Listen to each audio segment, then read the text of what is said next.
Hey guys, welcome to Find Your Podcast. My name is Mark, and this is Josh, and we're gonna start that again because he's a troll. So today, what are we talking? We're talking about. You just gotta edit that out, right? Make it sound really pretty. Yeah, sure. Today we're talking about authentic relationships and why it's so important for our generation to have an authentic relationships, and in general, just everyone in the world. It should be one, if not one of your highest priorities, to have authentic relationships.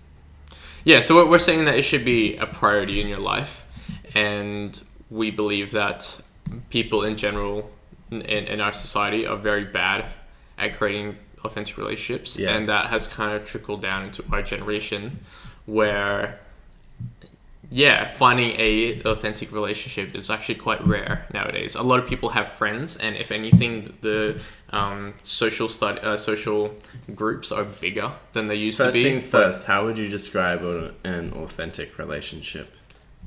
I don't know if I have a definition. So someone that you can share everything with, and you wouldn't feel, you don't feel ashamed about sharing those things. And they know almost everything about you. I mean, with my closest friends, I share everything. I don't censor anything. And it also comes back to because I'm also comfortable with who I am. I know who I am, and I feel comfortable sharing that information with you. And I know that our relationship is only going to grow because of that. It comes back to the Eleanor Roosevelt quote. Great minds talk about ideas.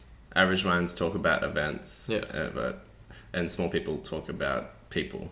Small minds talk about people. Small people talk.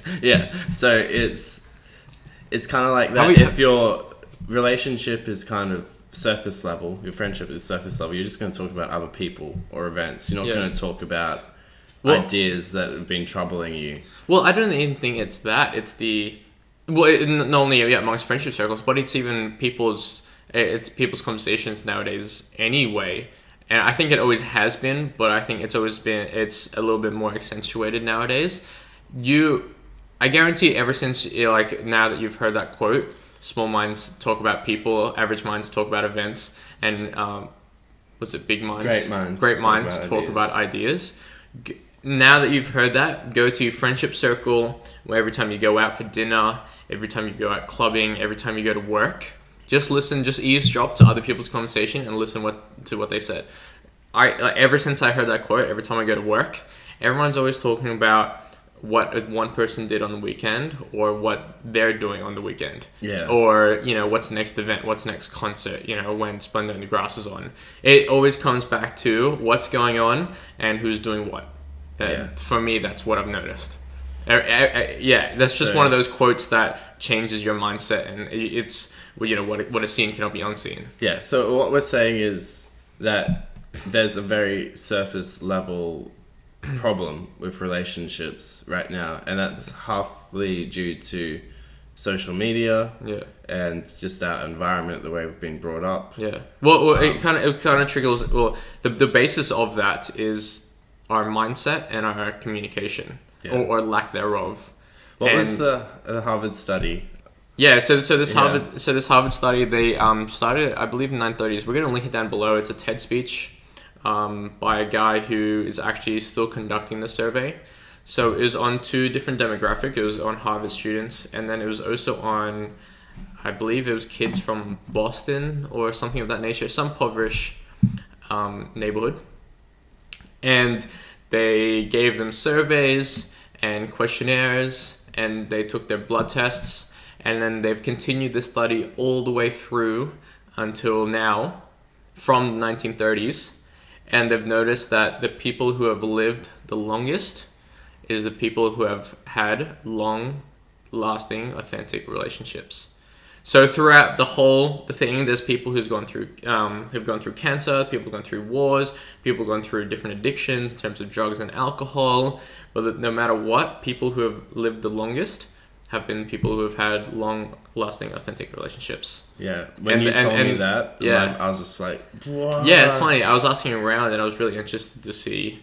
I would not have guessed that straight away, and I was asking my friends what their opinions were, and a lot of people they instantly went down the health train in terms of exercise. You know, who exercised the most, who had better diet nutrition. And I guess like all those things, all those different aspects come naturally when you have authentic relationships with other people, because you're thinking about yourself in terms of the value that you give to other people. You want to continually give value to those people. Yeah. Yeah, and then because of that, you start to look after yourself. Yeah, like we know that your psychological state affects your physiological state, which also affects your physical state. Like it all trickles down, and yeah, it all comes back to a feedback loop. And I guess you could argue this is also like a biological trait that we needed in order to survive. It's almost like a what's the word, self-preservation type thing. In order to survive, we need to create a community and be able to live together and create those. Yeah, because like we are social beings. Our ancestors were in tribes. Yeah, and it's not like we were self-sufficient. No, like we're stronger in numbers. Yeah. So in order for our species to survive, that I guess, and then also why there's such a positive physiological feedback to this habit, I guess you could say, or this human trait that we have. So that's why we believe that, or even science shows that it's so important to have long-lasting, authentic relationships. And then so it kind of trickles down to why we also have these problems, especially in our society. The fact that our mindset has changed with different variables in terms of technology and social media and stuff, and the way that we communicate is different as well. With in terms of social media, a lot of our communication comes instantly, and we also lack face-to-face time as well. So like a lot of language. They say that body language contributes to over 70% of communicating, right? So then all of a sudden we lose that when we talk over social media, and a lot of that we also lose a lot of context when it comes to that as well. So when someone texts you something, you don't know if they're joking or not, even with the help of emojis. Are they being sarcastic? You can't exactly get a vibe over text or over Facebook Messenger. So, but that being said, emojis has done a lot to help alleviate it. But there's a connection that you get when meeting with a person you don't get through Messenger or playing games. Exactly. Yeah. So then we're thinking that, with a lot of the things that are going on right now, it's kind of exaggerated the problems in terms of communication stuff. So I guess it also goes down to what Simon Sinek said. Yeah. About also all these people and resources. Again, we're going to link it down in the description below. Please take your time to watch them. We think they're really valuable. That's why we added them in. So it's not as big as a tangent, although I say we go off on tangents a lot. So Simon Sinek has this TED speech that went viral, right? And he thinks the 4 main reasons why our Gen Y is unhappy is because of poor parenting, social media, impatience, and environment. And this relates specifically to relationships, because relationships are just such a big part of human existence. Yeah. So specifically, he points out that technology has created a generation that needs instant gratification, whether it be through social media and a like or a notification, the dopamine thrill of someone like... Yeah. Which is the same dopamine release that we get when we take drugs, when we drink alcohol, when we smoke cigarettes. It's the exact same response. The body doesn't know the difference. Yeah, or it's the same when you're at the gym pumping muscle. It's just like, I think... Anyway, totally different topic. I could go on from that for hours, but the thing is that we have that aspect, and we also have dating, which is also instant as well. A swipe left or right. Like Tinder has changed the game. I mean, I guess it kind of stems from internet dating as well. Yeah. But it's turned that long, laborious process into an instant react. It's very impatient. Yeah. It's instant like that. I don't need to go through the process of or the confidence of going up to someone and getting to know them. I can just go through all that with a nice Tinder bio and description and a couple nice pictures to display my awesome personality. Yeah. So it's another thing that we stem from social media. It's not only the instant gratification that you get from that, or negative gratification, if you can say that, but it's also the facades that we create. So I think it's popular for your life to be perfect, and to create that pedestal effect. And so people are so scared of showing that other side of them where, the life might not be perfect. But that's not popular nowadays. And so I guess there's also other variables that affect that. But my parents are about to walk in, so we're going to take a little break. This is fine, John Mark, and we'll be back in a tick.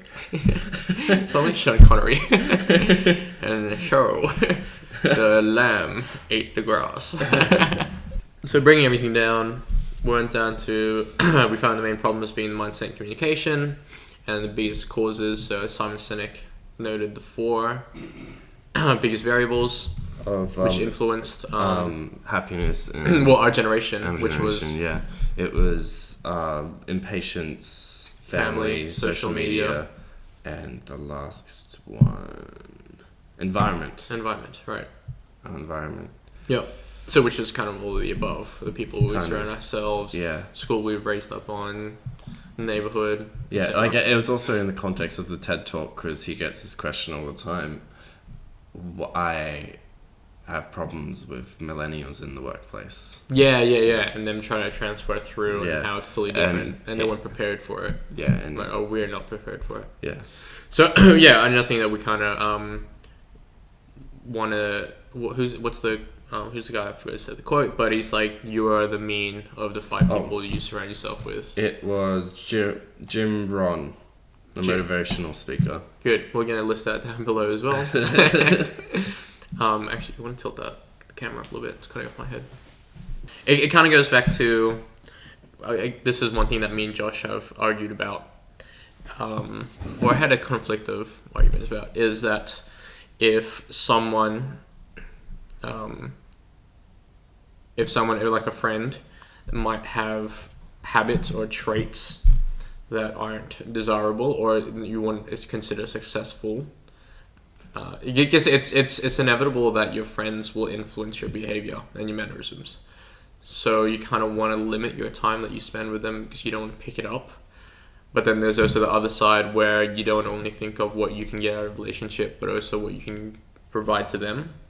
So that's the kind of contrast that we're disputing about, I guess, is that I'd be more than happy to drop a friend if they weren't, if it wasn't mutually benefiting both of us in a positive manner to what I deemed as successful. Yeah. If that makes sense. Yeah, well, my main qualm with that kind of thinking was that it's very self-serving. Simon Sinek says that there's a whole section of books called self-help, but nothing to do with help others. Yeah. And that kind of mindset is it's reflective of our generation, or not our generation, just like our narcissistic culture. Society that we currently live in. Yeah. And I think that it's not black and white whether like, oh, we're friends now, it's all good, we have common values, and we don't, I'm gonna drop you completely. It's a matter of priorities, as we established before. Is this person going to fit with my priorities? And also, when I picture myself in the far future, what is that relationship going to look like? How would I like it to look? Yeah. And how that relationship's going to influence both of you as well. Yeah. Or how do you envision the best outcome to look like in regards to the relationship? Yeah. And you can actively make steps towards that vision that you have, but also so what I'm saying is, don't completely drop someone out of your life completely. But they might be in a totally different mindset than you are right now. Yeah. And you can try and help them out, and they can not accept that, and you can tell them gracefully that, oh, I appreciate your friendship, but I have my own priorities, but I'll always be there if you need me. Yeah. So it's almost like dropping them out of that 5. So they're not only part of the 5, but they're still a friend. Yeah. So you're not completely ghosting them. Exactly. And that's one of the things that is a problem with our generation and with the whole authentic relationship thing is ghosting. Yeah. Because we can just totally cut someone out of our lives completely instead of resolving our differences and respecting each other on a human level. But you can also base that off a lot of our communication nowadays is based on social media. It's like very primarily based on dichotomous, social media. Yes or no. Yeah. Swipe left, swipe right. Yeah, so you could almost when you cut your communication via social media, that's almost cutting all forms of communication with them, or in some cases all communications with them. So we base a lot of our talking online. There's not a lot of face-to-face contact nowadays. Yeah, that's why I very much advise for people to just do their messaging and emailing at specific points of the day and just fill everything else. Fill your time in the moment working on your goals instead of just idly messaging people, browsing on social media. Like, organize events with people. Yeah, I was going to say, the only time you should be on social media, only time you should be talking to people on social media is to be organizing a time to meet them face to face. Or, like, having a conversation with someone you'd be unable to communicate with otherwise in person. Like, given the circumstances of their different country and whatnot. Yeah, right? Exactly. Yeah. So I mean, in saying that, there is positives to social media, don't get me wrong. Yeah. But there is the obsessive side with social media, and there is the faults with communication. Yeah. Also, back to authentic relationships, I think I have close friends who live overseas or in other circumstances I don't talk to that much. But whenever we meet up in real life, or if even I message them, we're like that. It's like we never spent any time apart from each other. Yeah. And you can be like that with your friend who you want to drop. You're still going to be close friends. You're just on different paths. Yeah. And maybe they'll converge, maybe they won't, but you still appreciate their time and the time you had. Yeah. And the same kind of view you can take towards relationships. Yeah. And you can also, But what we're also saying is that we also I believe, be very picky with who you spend your time with. You're the most, like, who's in that circle of 5, because they will influence you heavily on, your habits and what you do and all that type of stuff. You'd be surprised if you, for instance, didn't speak to them all of a sudden, that all of a sudden your mannerisms will change. Like, what you do, your habits will change. Just because you're not spending time with your 5 friends. Even though I guess a lot of people identify themselves with those people, like we were talking about before in terms of relationships, a lot of people identify themselves with their other half, that all of a sudden when they break up, they don't know who they are. And that just comes from codependent relationships, I guess. You're totally defined by the other person. Yeah. And, independent people living your own lives, but when you're together, you're interdependent. You're both codependent on each other. Your self-image is defined on the other person. So again, that comes with a sense of emotional maturity and self-awareness. We think that one of the keys to building a long-lasting authentic relationship is just being, like, knowing who you are. And being comfortable with who in your own skin. So this is the next thing. How do you become friends with someone in a modern age?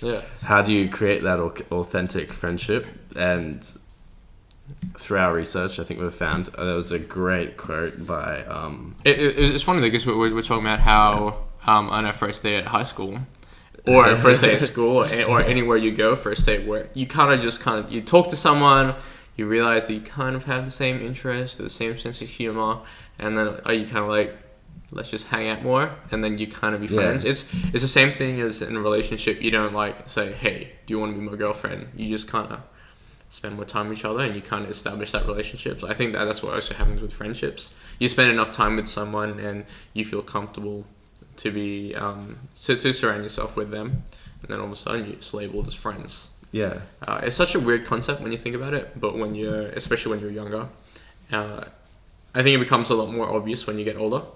I think it's a lot harder to make friends when you're an adult as opposed to when you're a kid, because there's less judgment when you're a kid, in a sense. I mean, that's kind of crisscrossy, but I think that's also part of the scripting. We've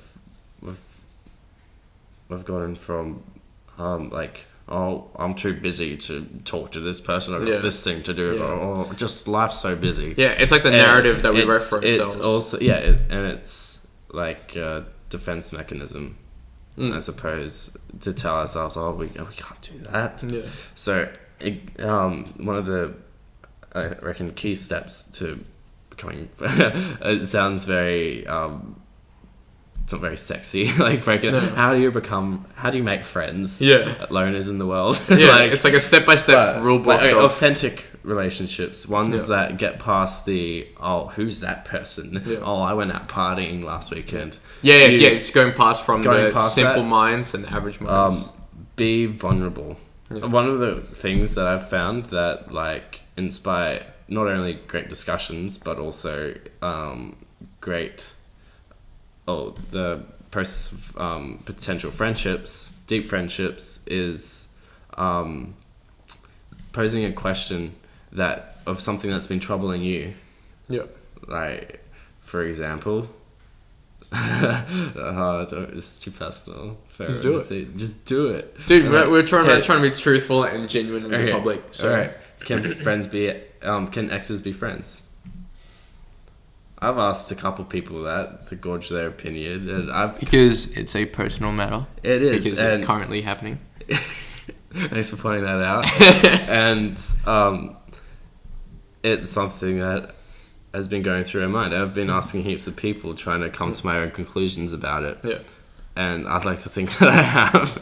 But it's a two-part process. When you ask someone like that, it's a two-part process. It's not only you're putting yourself in a vulnerable position. Yeah, so you're seeking to understand their point of view. Yeah, because then it also shows their character and judgment in the process as well. So, Alain de Botton. Alain de Botton. Alain de Botton. What did he say? He says that good communicators, in essence, are fully okay with themselves in all their unpopular, awkward, and unfashionable characteristics. Yeah. Just totally okay with themselves, confident that they can go out and be vulnerable and react to the world as it is. I guess that you can almost use that as like a KPI, like a key performance indicator. You know, when you have an authentic relationship with someone, when you can be yourself around them. Yeah. As soon as you start doubting yourself and you're like, oh, I really want to do this, but oh no, maybe not. As soon as you create that hesitation, then you know that your friendship isn't as real or not, or authentic. Authentic. That's what we need. Yeah. But also, when you're meeting someone for the first time, and you're not that authentic self. Yeah. You're what's the word?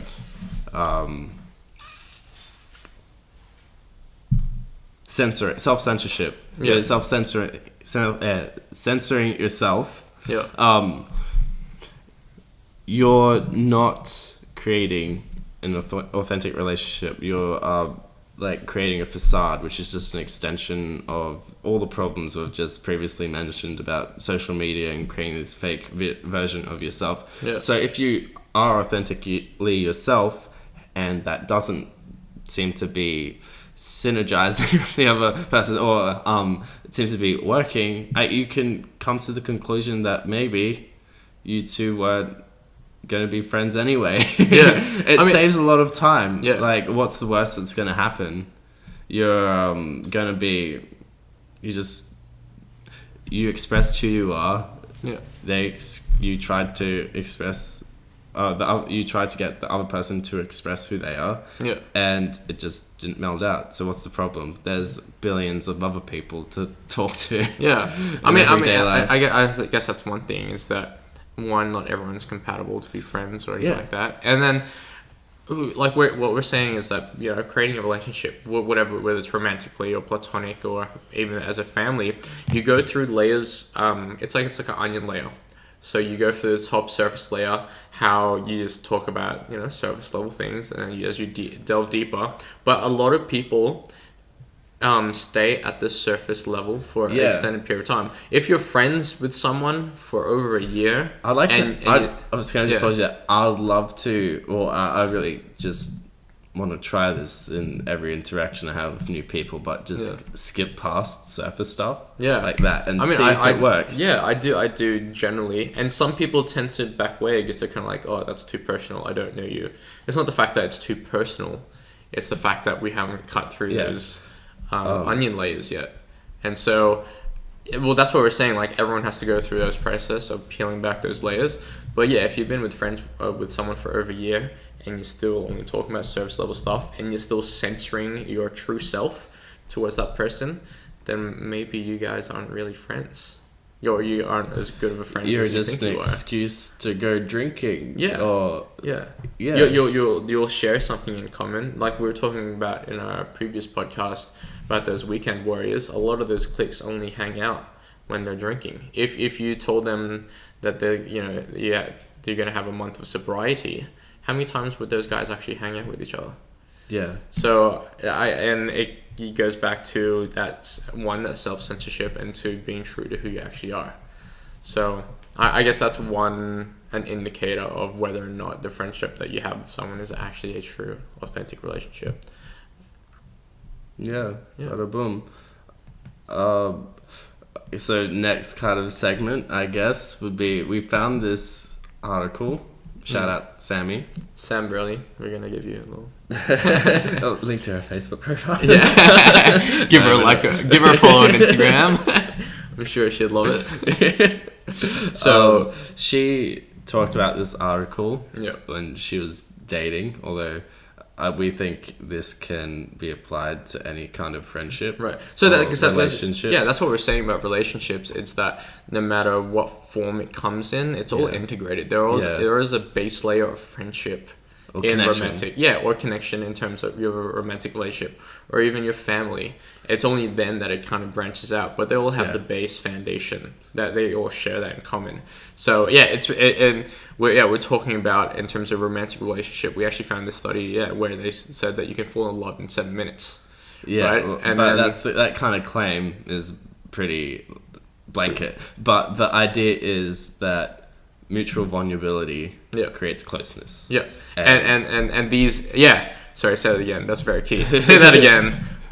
Mutual vulnerability fosters closeness. Yeah. Write that down, kids. If you got anything from this whole podcast. Yep. Say that again. Say it one more time. Say it for a third time. Mutual vulnerability fosters closeness. Yes. So we have, shout out to Sammy. So she gave us, she found this journal article, and it proposes 36 questions to make someone fall in love with you.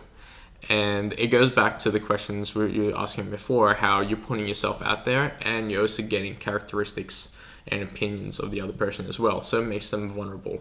Yeah. So I guess it's expression from mutual expression. That's what we're trying to say. And these questions are supposed to draw that out of someone. Yeah. Yes. Back to to the questions, they also gauge what kind of person they are. Yeah. As well as a reflection of yourself being vulnerable. You're being vulnerable, so like, oh, I can be vulnerable with this guy too. Yeah. I mean, the question's really good because they're a mix of objective and subjective, but they still display. It's almost like, oh, if you're put in a deserted island, what 3 things would you have with you type thing. So they're very objective or hypothetical in a sense, but they also based on your character to, if you're going to bring a hairdryer or you're going to bring Flint. You know what I mean? It's very, you can judge someone's character, I guess, based upon their answers. So I guess Josh is going to read out some of those questions and have a think. about them yourself. We've read through them already, and we found them really interesting. And Josh is trying to commit them to memory for no reason at all. Tinder. Tinder's outdated. I don't approve. Yeah, instant gratification. No. Not about that. I'm there for the long game. Yeah, what about that serotonin release, not the dopamine? So, given the choice of anyone in the world, whom would you want as a dinner guest? Actually, who would you want as a dinner guest if you had anyone in the world? Right now, probably Sam Harris. Really? It's funny. I'd actually pick Ricky Gervais. Really? Oh, yeah. Wow. So, let's cut the crap. Who would you take out to dinner? Elaine de Bodden. Elaine de Bodden. Hands down. Okay. Can we just... We're gonna do a little picture here of a love heart, and then one side's gonna be Josh's face, and the other side's gonna be Elaine. He is in love with Elaine. Every day he brings up a quote of his. What about you? Yeah, probably Ricky Gervais. I think his perspective on life is interesting, and I agree on a lot of things he talks about. And he's a highly intelligent person, so that's another reason. I just think he has a lot to offer in terms of perspective and his intelligence. So, yeah, he'd be... and the fact that he's hilariously funny as well would be another characteristic that I admire in having dinner with him. I think it'd just be a good time. Him and his wife. Bring his wife along, I don't care. But yeah. So, again, who would you guys... think about it in your head and also know why you'd pick that person. Yeah. Do you deem them successful? Do you want to be like them? Well, half the appeal to these questions are because they're face to face. You can't lie or self-censor. You're automatically going to be like, bam, that person. Yeah, and you get the full experience of communication as well. And also after we've said the people who you wanted to pick, you've kind of gauged who we are as people as well by the people that we wanted to bring to dinner. So another perfect example for you guys to pick up.